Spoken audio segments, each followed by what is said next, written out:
Hey everyone, Christina Simmons with Say Yes to Holiness here, and I wanted to jump on as we are now into the fourth week of Lent. We just celebrated Gaudete Day Sunday this last weekend, and we're rejoicing because the end is in sight. We can see the light at the end of the tunnel, hopefully, in the regards of our Lenten journey. And today's gospel really prompted me, and this is the title of today, is Do You Want to Be Healed? And I think it's an important question for us to reflect upon, especially as we're getting ready to head into these final weeks of Lent and then Holy Week, and of course the Triduum, those great 3 days, as we then enter into the Easter season and celebrating Easter. And I think one of the biggest things is that many times I think intellectually we say, yes, we want to be healed. Or maybe it's the opposite, and our heart says, yes, I want to be healed, but then we put up barriers to prevent Jesus from doing this. And today's gospel of where Jesus goes to the Bethesda pool, and there was the man who had been ill for 38 years there. And Jesus goes up to him and says, do you want to be well? And the sick man answered, gave him a reason why he hadn't gotten well yet. There's no one to put me into the pool. And when the water stirred up and someone else gets there before me. And Jesus just cuts through all of that and he just says, rise, take up your mat and walk. And this encounter is so important for us because that's exactly what Jesus wants to do for us too. He wants to cut through all of our excuses. He wants to cut through all of the different reasons that we can come up with for why it is that we want to be healed, but we're not. We're just still laying by the pool, waiting for the water to be stirred up, waiting for someone else to take us so that we can be healed. And this isn't about, hey, we're not supposed to help our neighbors, because almsgiving is all about that, right? But that's an aspect that we have to be attentive to. If there's someone who we can see their pain, and for all you parents out there, you see your kids going through difficulties, and it's so hard to watch when you know that if they were just to make a different choice, that pain probably would go away. But our sicknesses, our addictions, those things that are keeping us from being healed, still get in the way. And this is why we lay by the pool of Bethesda. Gosh, I can't speak, sorry. This is why we lay by the pool. And we say we want to be healed, but we're not taking those steps. We're not coming to Jesus. We're not setting aside sin. We're not going and immersing ourselves in His mercy. We're not choosing God's will for our lives. Instead, we choose to be self-reliant. We choose to justify in our minds why this or that thing that we know is not good for us, why it's okay, why we can't combat it, for example, why it is that we can't set it aside, why it is that our woundedness, those times when we've been betrayed or have been hurt very, very deeply, for different reasons, why we can't let those things go. We come up with all of that.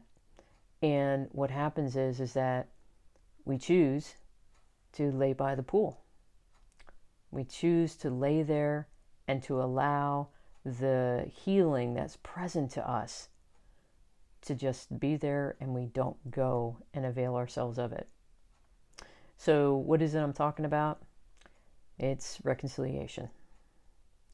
It's reconciliation, otherwise known as confession, otherwise known as penance. And there's all sorts of reasons why we don't go. All sorts of reasons why we don't go. I do it myself. But the fact is that God's mercy, His love, is there waiting for you.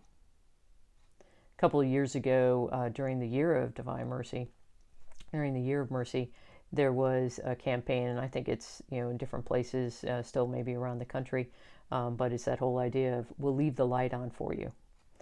And this is the idea, a hotel also used it, but the church used it in the sense of inviting people to come back, to be healed, to receive God's mercy.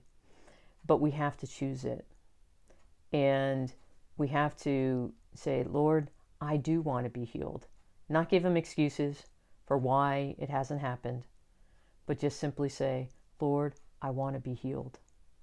And he will meet us wherever we are.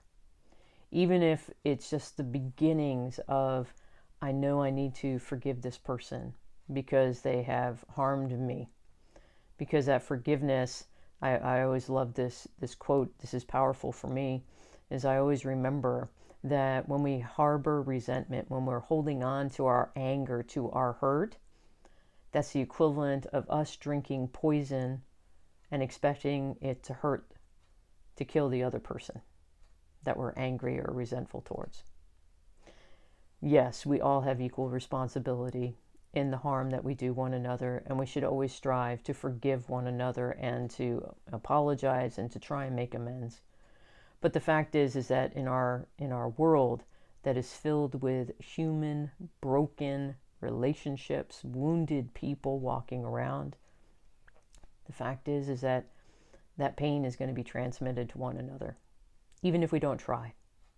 So we have to try to allow God to heal our wounds, to allow him to heal us so that we can take up our mat, so we can go and walk and be a sign of how it is that he is transforming us, of how he is making our lives a resurrected one, of why we don't have to be afraid of sin and darkness and death because he has conquered it all. But during this season of Lent, during a Lenten season, sometimes the darkness can seem too big. It can seem too dark, too overwhelming.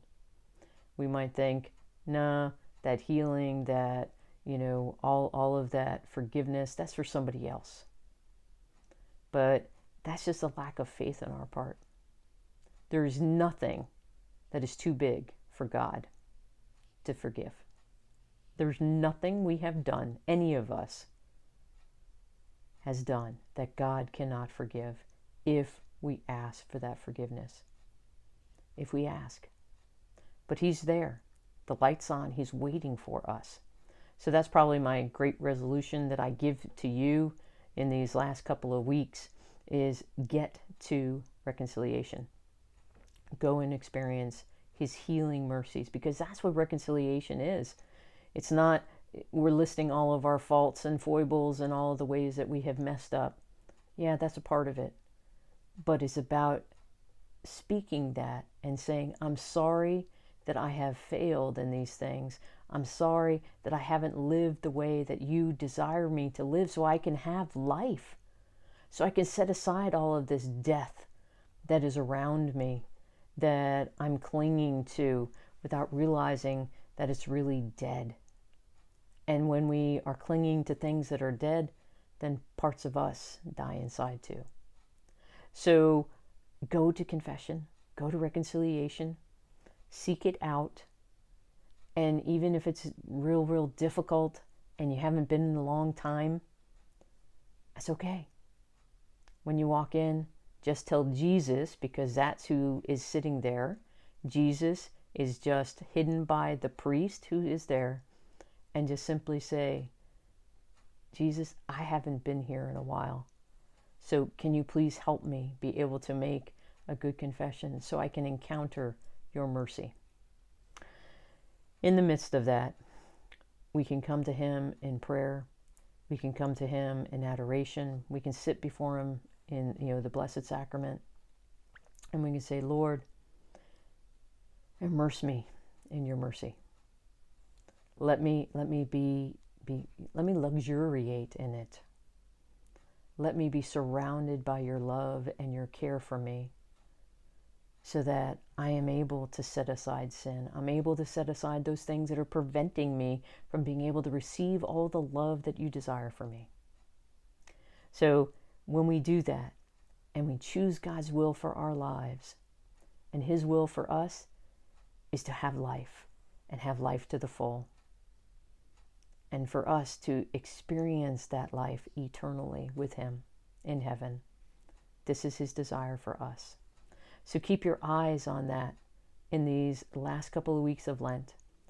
Go to reconciliation. Experience that mercy. Allow that mercy and that love to just wrap you up and to make you know how beloved you are. And then walk with Jesus throughout Holy Week and see on display the great love that he has for you and for me and for every single person in this world. He loves us that much that he suffered and died for us so that we too could have life, so that we could be healed. So, do you want to be healed? The answer is up to you. God bless everybody. Know of my continued prayers for each and every one of you during these last couple of weeks of Lent. And God bless.